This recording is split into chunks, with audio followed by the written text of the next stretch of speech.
Guys আসসালামু আলাইকুম। এটা আমার লাউ গাছ, আমি কেটে নামিয়ে দিচ্ছি কারণ এর সিজন শেষ হয়ে গেছে আর এখন একে রেখে দিলে এতে পোকা লাগবে।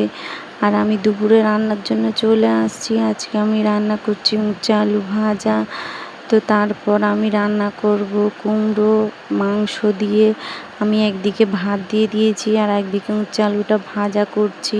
আর আমি অল্প করেই করছি কারণ শুধু দুপুরে খাওয়ার জন্য আমি আর আমার হাজব্যান্ড খাবো, আমার ছেলে মেয়ে তো খাবেই না।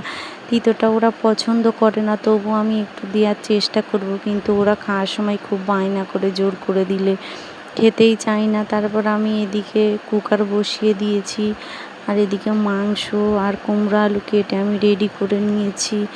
আর যতক্ষণ কুকারটা গরম হচ্ছে আমি ততক্ষণ একটু লাল চা বিস্কিট দিয়ে খেয়ে নিচ্ছি। তারপর আমি এখানে গরম তেলে পেঁয়াজ দিয়ে দিলাম, পেঁয়াজটা লাল হলে আদা রসুন বাটা দিচ্ছি। আর তারপরে মাংসটা কষিয়ে নিলাম সব মশলা দিয়ে, তারপর কুমড়ো আলু দিয়ে কষিয়ে দুটো